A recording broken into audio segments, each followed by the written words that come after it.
할렐루야, 반갑습니다. 추석인데도 잘 섬겨주셔서 너무 감사합니다. 외지에서 오신 분들도 너무 축복하고 환영하고요. 오늘은 히브리서 1장의 말씀을 통해서 하나님의 온전한 계시라는 제목으로 주의 말씀을 함께 나누겠습니다. 먼저 히브리서를 좀 보면요, 히브리서의 저자가 누굴까요? 저자는요, 알 수가 없어요. 그래서 많은 학자들이 사도 바울이 아닐까라고 여러 가지로 주장을 하는데, 또 반대편을 주장하는 학자들이 그거 아니야라고 또 여러 가지로 주장을 해요. 그래서 아직까지 히브리서의 저자가 명확하지는 않아요.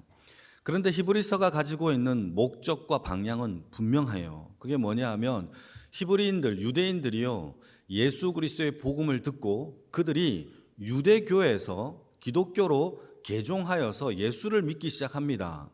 그런데 예수를 믿기 시작하고 나니까 평탄하여 복만 받는 게 아니라 많은 유대인들과 로마의 정부가요, 자꾸 박해를 해요. 핍박을 하는 거예요. 그래서 이 많은 유대인들이 다시 개종하여서 유대교로 넘어가는 일들이 참 많았어요.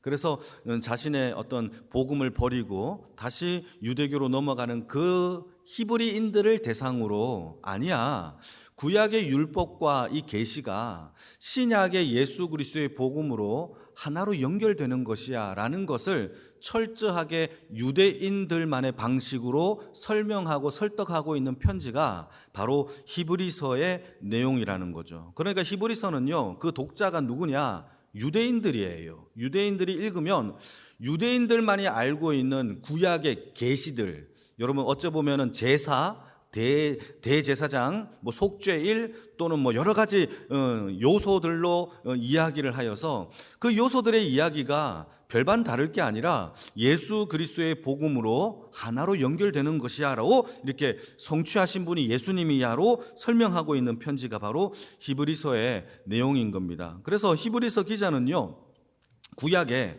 유대인들이 가장 많이 알만한 것들을 가지고 예수님과 비교를 해요. 비교. 예컨대 조금 전에 말씀드린 것처럼 대제사장과 예수님을 비교하고, 또 제사와 예수님을 비교하고, 천사와 예수님을 비교하면서 더 우월하시고 더 명확한 계시자가, 말씀을 전해주시는 분이 누구냐? 바로 예수다라고 증명을 하고 있는 편지죠. 예컨대 제가 몇 가지만 좀 얘기를 해볼게요.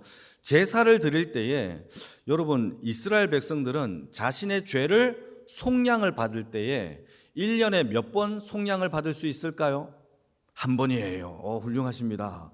대속죄일에 딱 한 번 자신의 죄를 대제사장이 이 대속죄일에 제사를 드림으로 인하여 하나님과 백성의 중보자 역할을 하는 거예요. 그러니까 1년에 딱 한 번 자신의 죄를 용서함을 받았으면 내년에는 제사를 안 드려도 되나요? 드려야 되나요? 또 드려야 되는 거예요.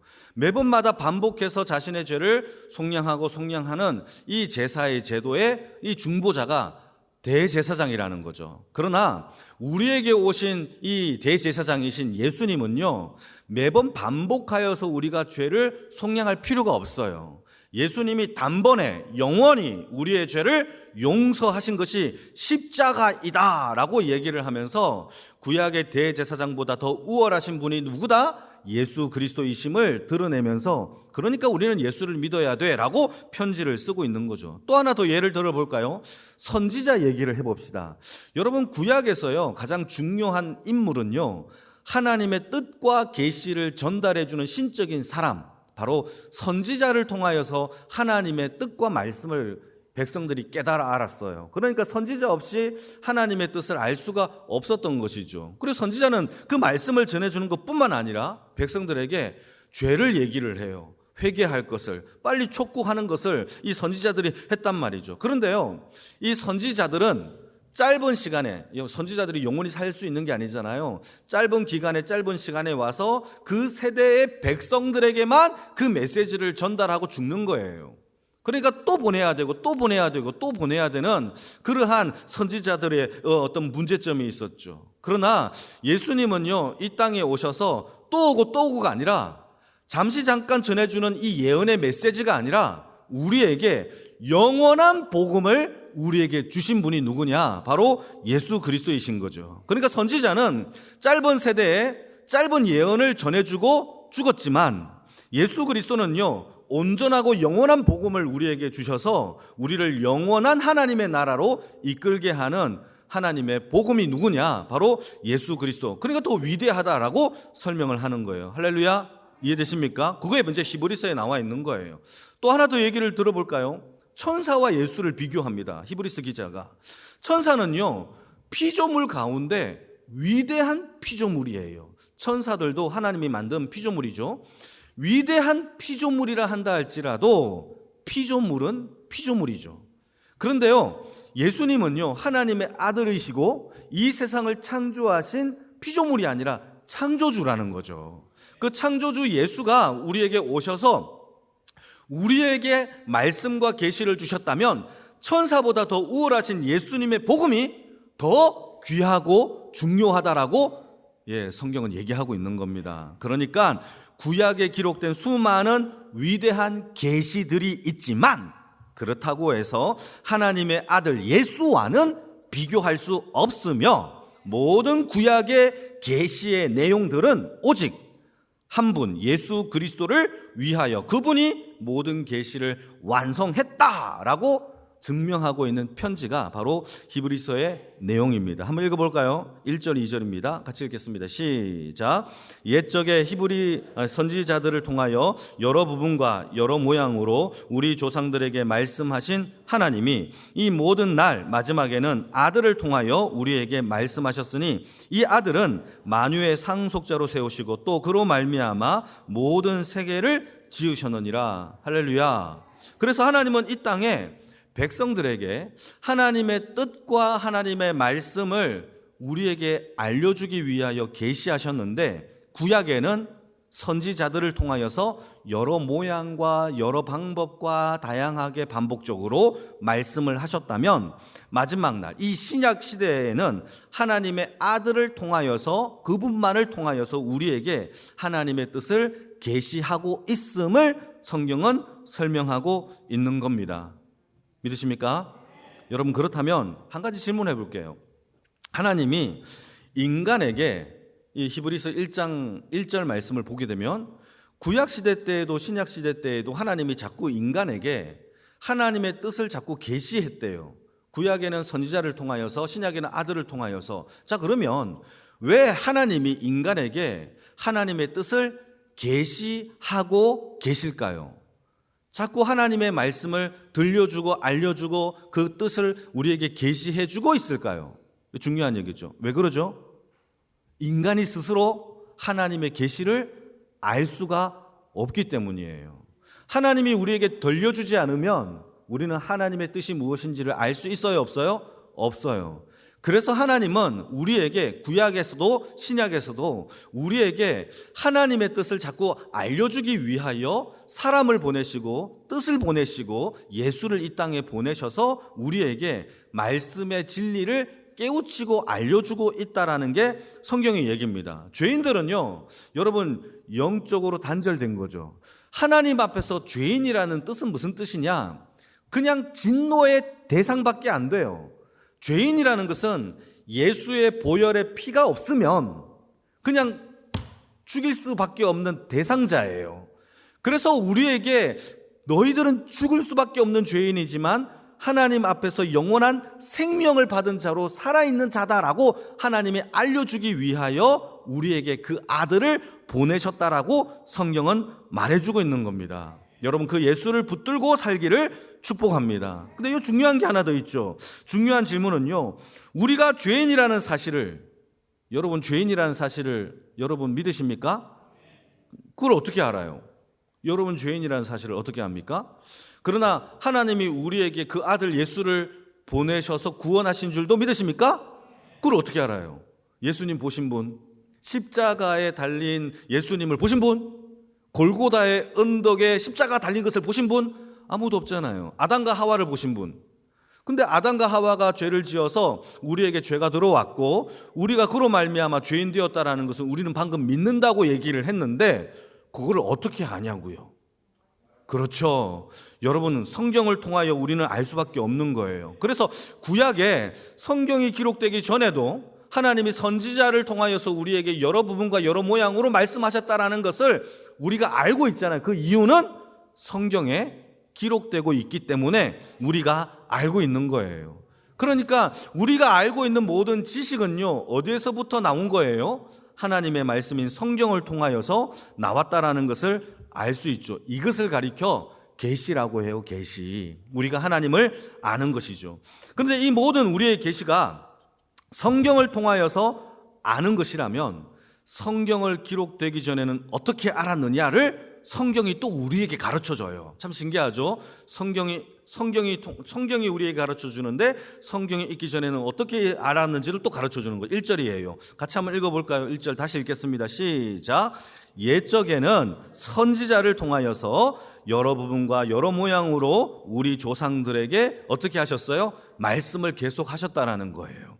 여러분, 여기에서 여러 부분과 여러 모양이라는 단어를 원어를 찾아보게 되면은 이렇게 되어 있어요.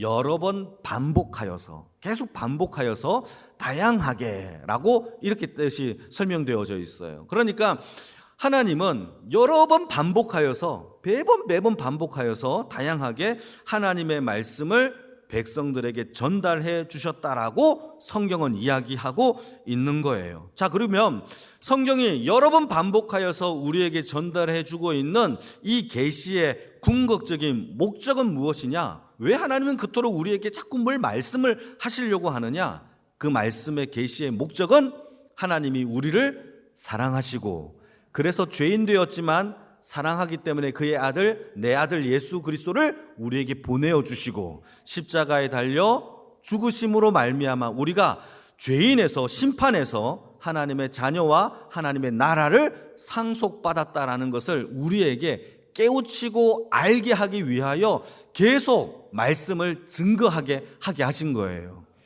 저도 그 말씀을 증거하고 있고요. 설교자가 그 얘기를 계속하고 있는 거예요. 성경을 통해서도 저를 통해서도 계속 그 얘기를 우리에게 얘기해 주고 있는 것이죠. 그래서요, 하나님의 말씀을 증거하는 것의 입장에서 봤을 때 구약시대 때에서 가장 중요한 사람은 바로 선지자였어요.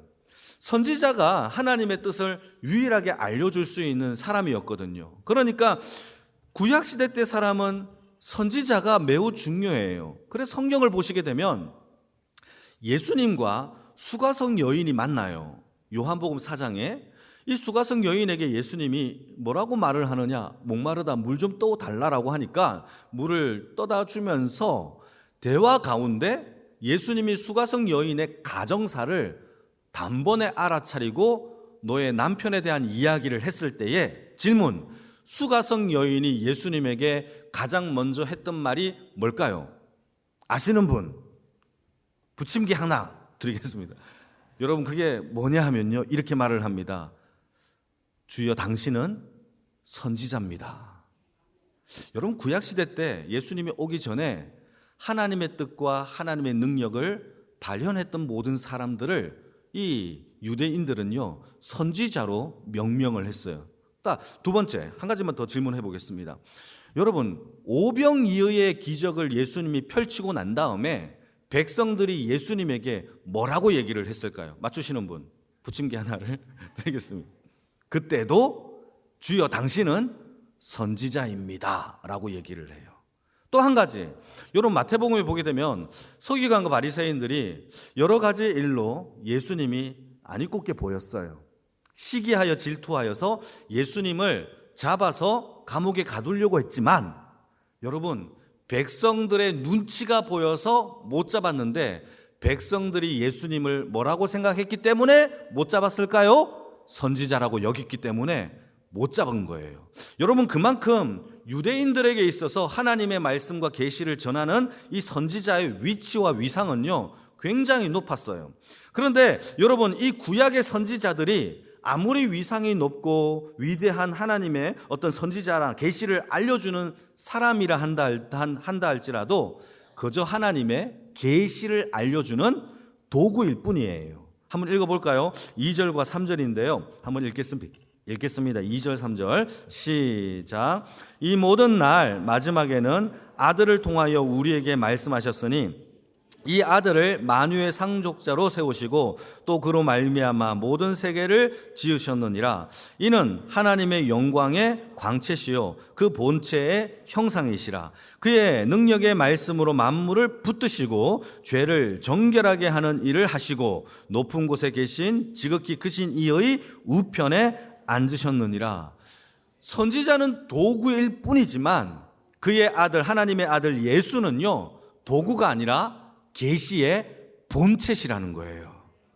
여러분, 그러니까 우리가 예수 그리스도를 붙잡지 않고는 하나님의 뜻과 말씀을 온전히 깨달을 수가 없는 거예요. 우리가 구약의 율법 10계명을 공부하면서 10계명에 대한 원뜻을요 예수님을 통해서만 풀 수 있음을 우리가 공부했잖아요. 예수 없이는요 10계명을 우리는 오해할 수밖에 없어요. 그러나 예수님을 프리즘을 통하여 안경을 통하여 율법을 들여다보게 되면 비로소 예수님께서 우리에게 말씀하시고자 하는 율법과 뜻을 비로소 그 계시를 온전히 알 수 있다라는 것이 오직 예수를 통하여서 주신 계시인 줄 믿으시기를 축복합니다. 이걸 조금 더 다양하게 설명을 해볼게요. 마태복음 17장을 보시게 되면 변화산 사건이 나와요. 여러분, 변화산 사건에 예수님이 구약에 두 사람을 만나는데 누구를 만날까요? 한 명은 모세를 만나요. 요거는 제가 얘기하려고 했고요. 선지자 중에서 또 한 명이 만나는데 누구를 만날까요? 엘자로 시작해요. 엘리사예요, 엘리야예요? 야예요. 우리 영광의 식구들은 참 수준이 높습니다. 엘리야를 만나는데 모세와 엘리야를 만났던 이유가 있어요. 모세는요 구약의 율법을 받았던 사람이죠. 율법의 대명사죠. 그런데요 선지자의 대명사는 누구냐? 바로 엘리야예요. 그보다 더 능력을 행한 사람이 없어요, 선지자 중에.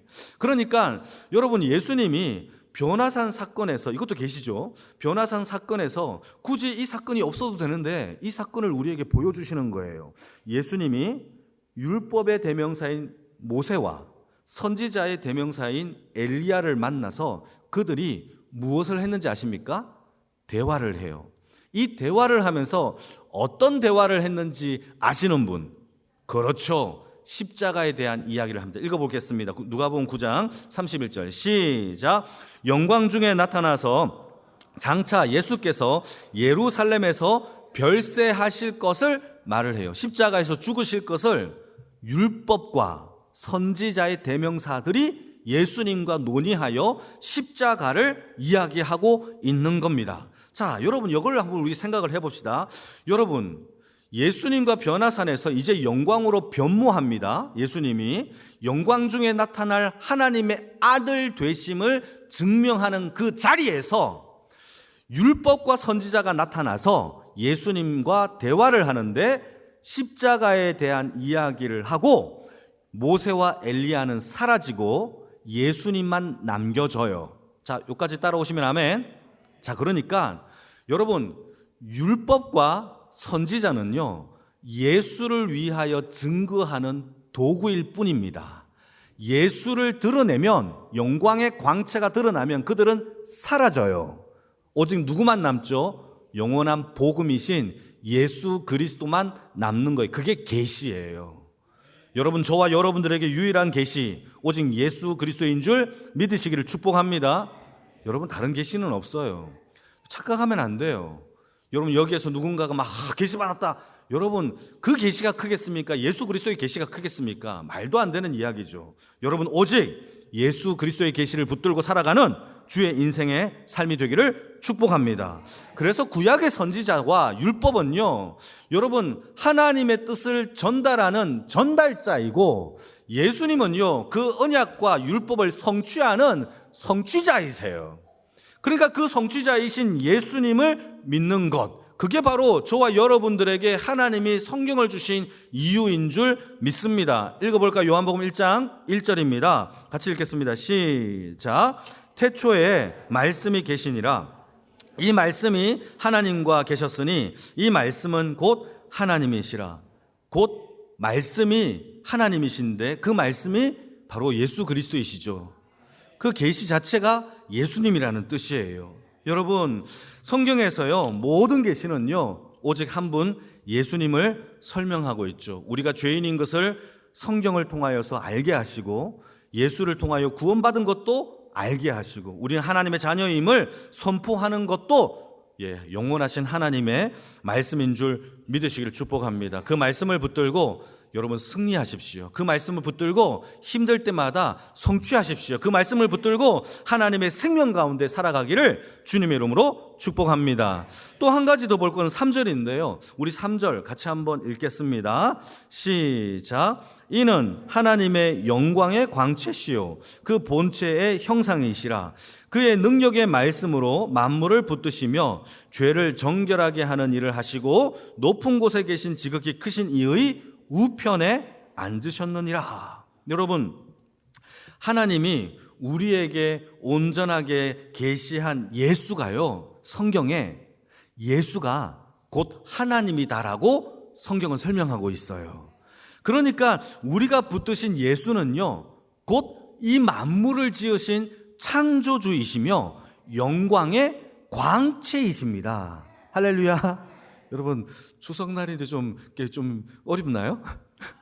광채라는 게 무슨 뜻이에요? 빛이라는 뜻이에요. 광채, 영광의 광채, 능력의 말씀, 세상을 만드신 분이라고 설명을 하고 있어요. 그래서요, 예수가 영광의 광채이기 때문에 성경은요, 예수를 빛이라고 설명을 하고 있어요.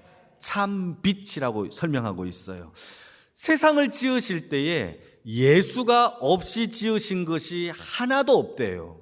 하나님이 세상을 창조하실 때 그의 아들 예수도 함께 이 세상을 창조하셨어요. 할렐루야.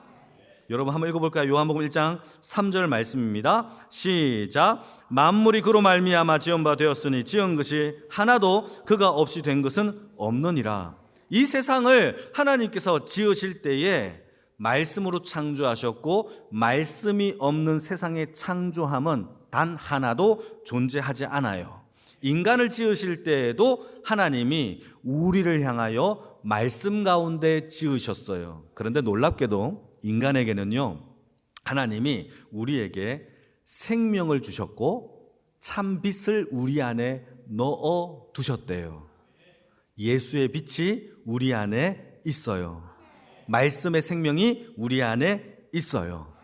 그런데요, 죄를 지음으로 말미암아 그 생명은 사망케 되었고 그 빛은 어둠에 가리어 참빛을 보지 못하는 무지한 자가 되었다라고 성경은 이야기하고 있는 겁니다. 그래서 예수님이 이 땅에 오신 거예요. 우리를 지으신 참빛의 주인이신 예수께서 오셔서 그 빛을 다시 비추게 하신 것이 말씀인 거예요. 말씀을 읽을 때 우리 안에 생명과 빛이 다시 발동해요. 성령 하나님의 역사로 인하여. 여러분 한번 읽어볼까요? 요한복음 1장 4절 말씀입니다. 시작. 그 안에 생명이 있었으니 이 생명은 사람들의 빛이라. 오직 예수 그리스도의 빛이 우리 안에 있었던 거예요. 문제는요, 죄로 말미암아 그 빛은 가리워졌고 보지 못하고 어두움에 우리가 허우적거리는 흑암에 사는 존재가 되어진 것이죠. 그래서 수많은 선지자들을 보냈어요. 그래서 너희 속에 생명이 있어, 너희 속에 말씀이 있어, 빛이 있어 라고 수많은 선지자들이 회개하라, 죄를 속량하라 라고 수없이 다양하게 반복적으로 우리에게 그 계시를, 참된 계시인 예수를 증거하게 하게 하신 거예요. 그래서 사도 요한이 우리에게 말을 합니다. 같이 한번 읽어볼까요? 7절, 8절 말씀입니다. 시작. 하나님께로부터 보내심을 받은 사람이 있으니 그의 이름은 요한이라. 그가 증언하러 왔으니 곧 빛에 대하여 증언하고 모든 사람이 자기로 말미암아 믿게 하려 함이라. 그는 이 빛이 아니요 이 빛을 증언하는 자로 온 거예요. 이게 바로 선지자들이 이때까지 했던 그 빛, 우리 안에 주어주신 생명, 말씀을 비추게 하는 일들을 했던 것이죠. 그러나 인간은요, 죄로 두텁게 쌓여져 있는 무지와 타락으로 빛을 아무리 설명을 해도 우리는요, 그 빛에 볼 수가 없는 흑암에 사는 존재였죠. 그래서 우리를 지으신 참빛 대신 예수를 이 땅에 보내신 거예요. 할렐루야. 그리고 그 빛 대신 예수님이 우리에게 직접 오셔서 복음이 되셨고 우리를 살려주셨고 생명을 우리에게 주신 거예요. 예수를 믿는 자는 그 생명 내 생명이 되고 그 빛이 내 빛이 되게 하신 놀라운 역사가 구원입니다. 그게 믿음이에요. 여러분 요한복음 1장 9절 말씀입니다. 같이 읽겠습니다. 시작. 참빛 곧 세상에 와서 각 사람에게 비추는 빛이 있었나니 그분이 예수죠. 할렐루야. 그런데 요한복음 1장 1절이 더 중요해요. 태초에 말씀이 계시니라. 그 말씀이 육신이 되어 우리에게 나타난 바 되셨다라는 것이죠. 그러니까 그 빛이 빛으로 오신 예수님이 우리에게 이 죄로 어둡게 덮여져 있는 우리를 비추는 방법이 뭐냐? 말씀이에요. 깨달으신 분들은 아멘. 그러니까 말씀으로 우리가 하나님의 생명과 내게 빛이 있고 예수 그리스도를 믿게 하고 굴복하는 능력이 오직 생명의 말씀이신 계시자이신 온전한 말씀이신 예수 그리스도밖에 없다라는 사실을 믿으시기를 축복합니다. 우리는 그 빛을 통하여 우리의 무지를 깨닫고 내 죄를 알게 하고 오직 예수 그리스도의 십자가밖에 없다라는 것을 알게 하고 말씀을 통하여 믿음이 생기며 믿음으로 말미암아 복음을 붙들게 하는 하나님의 능력이 오직 바로 참된 계시자인 예수를 통하여 나타나는 겁니다. 그래서 예수를 어떻게 해야 되겠습니까? 영접해야 되겠죠. 12절 13절 같이 읽겠습니다. 시작. 영접하는 자 곧 그 이름을 믿는 자들에게는 하나님의 자녀가 되는 권세를 주셨으니 이는 혈통으로나 육정으로나 사람의 뜻으로 나지 아니하고 오직 하나님께로부터 난 자들이라. 할렐루야. 그래서 예수님은 이 땅에 오셔서 우리에게 빛을 비추어 주셨는데 요한복음 1장 1절 하나님의 말씀이 육신이 되어 우리에게 오셨고 그 말씀을 통하여 우리가 여러분 하나님을 알게 되는 구부러지고 부서지고 파괴되어서 오직 하나님밖에 없다라는 그 굴복의 사건이 예수 그리스도를 통하여 나타나게 되는 줄 믿으시기를 축복합니다. 그래서 하나님의 말씀은 우리를 변화시키는 능력이고 고치는 치유이고 우리를 깨닫게 하는 잠언이에요. 잠언이 하나님의 말씀이에요. 여러분 우리가 이 땅에 살아가면서 하나님 앞에 회복할 수 있는 유일한 길은 오직 하나님의 말씀밖에 없어요. 말씀보다 낮아지십시오. 말씀 아래에 서십시오. 그게 언더스탠드죠. 말씀 아래에 서야 하나님의 뜻을 알 수가 있어요. 사도 요한이 이미 언급한 것처럼 우리가 하나님의 자녀가 되는 권세는요 혈육과 육정으로 되는 게 전혀 아니에요. 오직 하나님께로부터 난 자, 그 말씀으로 붙들림을 받은 자, 그 자만이 하나님의 뜻을 알 수 있는 겁니다. 마지막으로 한번 읽어볼까요? 13절 14절입니다. 시작. 이는 혈통으로나 육정으로나 사람의 뜻으로 나지 아니하고 오직 하나님께로부터 난 자들이니라. 말씀이 육신이 되어 우리 가운데 거하심에 우리가 그의 영광을 보니 아버지의 독생자의 영광이요 은혜와 진리가 충만한 주의 백성이 되기를 축복합니다. 말씀을 가진 자, 예수를 가진 자, 그 계시를 참빛 되신 예수가 있는 자, 그렇다면 우리는요 은혜와 진리가 충만할 수밖에 없어요. 그 은혜 속에서 우리의 어두운 마음을 다 물리치시고 우리의 어두운 지식을 다 물리치셔서 고집과 아집을 부러뜨려서 오직 하나님 앞에 참된 빛 대신 주 은혜 가운데 사시는 모든 주의 백성들이 다 되어지기를 주님의 이름으로 축복합니다.